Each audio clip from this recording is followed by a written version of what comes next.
We begin at Elimination Chamber 2025. John Cena announced that he's going to be in the chamber, so he gets put in it, and everybody else is in the chamber qualifies. It's a hard-fought match with shocking moments like Roman Reigns returning, Damian Priest eliminating Drew McIntyre. But at the end of the day, CM Punk comes out on top and wins the Elimination Chamber and faces Cody Rhodes at WrestleMania. This sets John Cena on a path that he's never been on. He's mad. He doesn't know what to do. He thinks that maybe he should just retire. And that further comes upon when Kevin Owens comes out and he basically says that Cena doesn't belong here anymore. Basically, his time is up. His time is now. But Cena doesn't agree. He says that he wants to teach KO some respect again. So he takes him on at WrestleMania 41. But simultaneously, Joe Hendry goes up to TikTok and he cuts a promo by basically just saying that he deserves to fight John Cena after all this time. So he comes out to Raw, and then he basically calls out Cena, he wants to fight Cena at WrestleMania, but then KO comes out and doesn't agree. So Adam Pearce sets up a match between Joe Hendry and Kevin Owens for the TNA title. And if Joe Hendry wins, he fights Cena at WrestleMania. And he wins and retains the title and fights him, John Cena, at WrestleMania Night 1. And at the end, Joe Hendry wins the title. Retains the title, And then on Night 2, John Cena fights Kevin Owens. And with some assist from Randy Orton, John Cena wins. But before he leaves, he doesn't think that he deserved it because of the outcomes. John Cena basically shares this on Raw the next night, basically saying that, he doesn't deserve it. He doesn't feel like he deserved to fight Kevin Owens. That's when Dominic Mysterio comes out and further supports that claim by basically saying, John, you don't deserve it, you're old time and all that. Cena basically tells Dom to shut up. And then he tells him that he'll teach him some respect. So, at Backlash Mexico, it's going to be Dominic Mysterio versus John Cena. And although the Judgment Day try to help, in the end of the day, John Cena wins. John Cena then goes on the next night basically saying, this win boosts up his confidence because now he's starting to see that he is better. He's starting to see that, he's improving, he's getting back on top with him finally winning more matches than how he used to. More singles matches. And he thinks that he's ready to go out to the World Heavyweight title. Jey Uso doesn't agree. He's basically saying, why? And keep in mind, I want you all to know, Jey Uso is a heel. And at Clash in Paris, France, he fights Cena. But that's when Jimmy Uso comes out and basically, he basically helps Jey out. And then it leads to Jey winning, retaining the title. And then Cena's basically, he wants another shot because he thinks it's unfair that he lost it. But that's when Logan Paul comes out. And he says that, that he thinks that he's deserved to fight Cena. But Cena goes on the mic, he's like, heck no, kid, you didn't deserve anything. You don't deserve to fight me. So, and he thinks that in order to go after Jey, he has bigger things, basically. and he needs to win King of the Ring in order to get back at Jay. But then Logan Paul cost Cena the King of the Ring, and Carmelo Hayes wins the match against Cena. John Cena then calls out Logan Paul and says, if he really wants the match, then he can come and get it. And then on the Impulsive podcast, Logan Paul basically says, heck yeah, I want to fight you. That's the entire reason as to why I even challenged you in the first place. But then John Cena brings back the Dr. Thuganomics, and basically, this promo Cena can write himself, because, well, I mean, I can't do a rap promo to save my life, to be honest. But then we get the match at King of the Ring. We get John Cena versus Logan Paul, and at the end of the day, Cena comes out on top. Nick Aldis then basically goes on the mic and basically announced that there's going to be a match at Money in the Bank, and whoever wins will face the champion of their own respective brand. And that match is, of course, John Cena vs. CM Punk. Cena's on the microphone, basically he's just talking to Punk and basically just saying, Punk, I mean, like, he's basically just saying, like, they can write this promo themselves, where they both basically will see each other. I'm not gonna write that, because, I mean, I'm not that great. And then we get to the match at Money in the Bank, and then, at the end, Cena wins, and he's able to fight Jey Uso for the title, and then Jimmy Uso is basically like, Cena, he already beat you. Why do you think that you deserve another shot? That's when Cena's like, oh, Jimmy, I should knock some sense into you so that you could understand why I am the GOAT. And then this leads to a match on SmackDown where it's John Cena versus Jimmy Uso for the U.S. title. No, sorry, I misspoke. Not for the U.S. title, it's just John Cena versus Jimmy Uso. And then at the end, John Cena wins, putting Jimmy in his place. And then also, Jey Uso comes out at the end and just looks at him.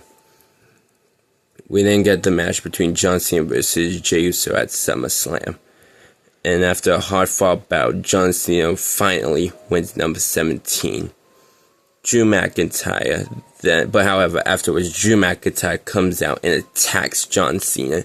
Basically, just lays him out, and he basically implies that he wants a title shot. John Cena's basically like, if you want some, come get some. And Drew McIntyre basically then says that, basically, he just talks trash about Cena, he's basically like, how can I fight that he has, like, no opponent at Bash for Berlin, making the joke, the you can't see me joke, basically. And then we got this match at Bash in Berlin, John Cena versus, Drew McIntyre. At the end, John Cena wins, but afterwards, Drew McIntyre's laying to waste on Cena, basically like, he's just mad that Cena won. And then afterwards, Roman Reigns comes out. And basically, he attacks Drew McIntyre, he helps out Cena, basically. And then Cena's like, and then the next night out on SmackDown, Cena talks to Roman. He's basically like, hey man, you mind just holding Drew down for me now? And Roman's like, yeah, sure. And then at the end, and then all of a sudden, John Cena goes to NXT. And he's like, so many young superstars I would like to fight down here. But there's one that catches his mind. And that's Oba Femi, who is still the NXT champion. Oba says that he's been wanting to fight John Cena for a long time. And he's happy he finally gets the chance to. Him versus Cena then agrees. And then we get John Cena versus Oba Femi at NXT No Mercy. But however, due to interference from Jey Uso, Oba Femi ends up winning the match and retains his NXT championship. Meanwhile, on SmackDown, Drew McIntyre is beating down Roman Reigns. He's been doing this for weeks. Constantly interrupting matches like Roman Reigns versus LA Knight, but Drew McIntyre constantly gets involved. But that's when John Cena comes back. He helps out Roman Reigns, takes care of Drew McIntyre, and then boom, Jey Uso comes back, and then he continues what he started in NXT with John Cena. And then John Cena and Roman Reigns basically realize that they need to team up. So they do that. It's John Cena and Roman Reigns versus Drew McIntyre and Jey Uso at Bad Blood. And at the end, Cena gets the pin on Jey, but not before Roman Reigns looks at Cena and that championship. John Cena basically realized that Crown Jewel is coming up, and basically, he thinks that there's a opponent that he has to fight the WWE. He obviously knows that he has to fight the WWE champion, who in this one is Finn Balor. But Seth Rollins comes out, and he basically says to Cena, "No, Cena, I need to fight Balor. It's my destiny. He needs to fight Finn Balor." And that's basically what he says. And then that leads to a match between Cena and Rollins, and whoever wins for the world title, and whoever wins faces Balor at Crown Jewel. At the end, Cena wins. And then Finn Balor shows up on SmackDown. He basically cuts a promo about John Cena, talking about his movies and stuff. And then Randy Newman comes out and basically says, he deserves to fight Cena. He should fight him for the WWE title at Crown Jewel. And basically, Balor says, heck no. So then the match is made for the WWE title. It's Finn Balor versus Randy Orton. And then at the end, Finn Balor retains the WWE title, and he faces John Cena at Crown Jewel. And at the end, Finn Balor wins, and John Cena shows respect to him and dubs him the future. John Cena says the loss doesn't hurt him because, he knows that Balor's great, but he thinks that his time is almost up, and he wants to fight him at someone at Survivor Series, someone that he respects, and someone who he hasn't beaten yet. That's Roman Reigns. Reigns basically comes down and basically says that he's happy Cena is challenging him because he always wanted to fight Cena. So this match is set. Cena. Fans don't know if Cena's going to win, It brings in this suspense, since this could be Cena's final match. And, Cena hasn't beaten Roman Reigns yet, so is this really going to be the end?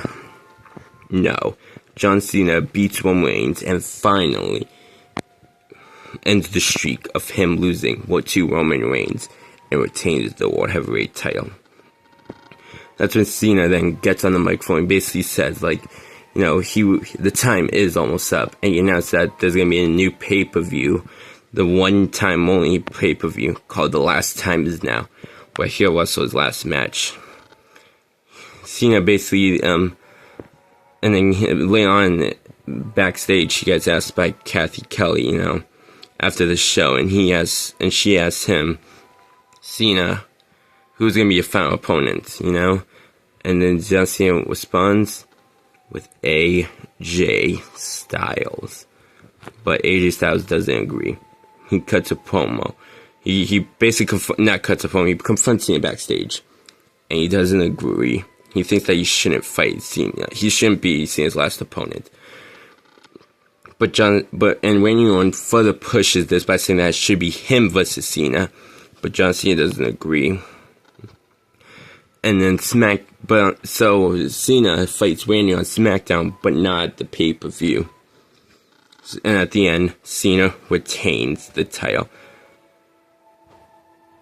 And then he cuts a promo on Raw, basically calling out AJ Styles again, but he gets Braun Breaker instead. And Breaker basically roasts Cena. He roasts Cena, basically telling him that, basically how he's relying on just these this superstar that's over 40 years old. But then that's when Cena begins to roast Breaker, and then that leads to a match that night on Raw where it's John Cena versus Braun Breaker for the World Heavyweight title. At the end, Cena wins. And then Cena tries to call AJ Styles one more time. And that's when AJ Styles comes out. And he continues to deny. He doesn't want to fight Cena. He doesn't want to be his last opponent. And then Cena basically is like, alright, I accept that. But Cena then says something that gets under AJ's skin. He basically says that damn, I'm going to tell the guy that actually does beat me in my last match, that's the only reason as to why I chose them was because someone didn't have the guts to do it. You know, I could drag somebody out. I could drag old ass Undertaker out so that he can fight me. And he also, the part that really sinks into AJ is that, you know, and then whoever beats me, I may dub them as the phenomenal one. And then that's when AJ snaps. He clotheslines Cena. Cena's beating down. He's like, "How dare you, Cena? I respected you and everything, but now you're disrespecting me," and all that. So that leads to the last time is now John Cena versus AJ Styles. And Cena comes out with the old title, but he's getting booed like hell. This is the first time in a long time Cena's been booed out of the building. And then, they have their match, an instant classic of a match, back and forth, callbacks to the previous matches. AJ Styles kicking out of the top of AA, but it counts as phenomenal forearms. Styles clashes, AAs, but at the end, AJ Styles is on the apron. He looks at Cena. He wants to hit the phenomenal form, but he can't. And then Cena looks at him. He's like, "Come on, do it." And AJ Styles looks at him. He says, "Sorry, you're the GOAT." And then he hits the springboard phenomenal forearm. And he beats John Cena one last time. John Cena then looks down. He realizes that it's the end. He basically gets on the microphone, says that, "Thanks everybody."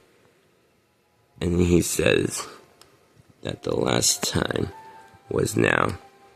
And he rides off into the sunset, puts his hat and wristbands on. When anyone comes out, hugs Cena. Punk comes out, shakes Cena's hand. The Rock comes out, shakes Cena's hand. Paul Heyman comes out, shakes Cena's hand. AJ Styles comes out, shakes Cena's hand on a job well done. Triple H comes out and dubs John Cena the greatest WWE superstar of all time. John Cena gets inducted into the WWE Hall of Fame by his first opponent, Kurt Angle.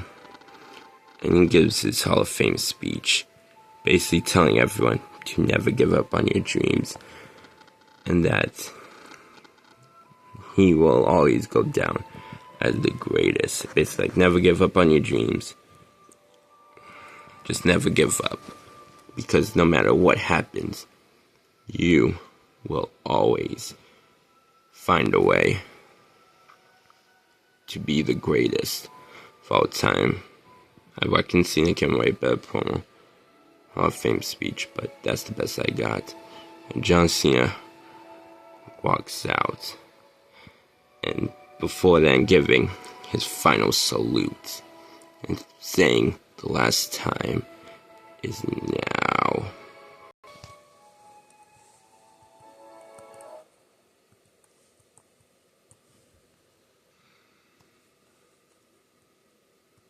And that's how I would book John Cena's retirement tour.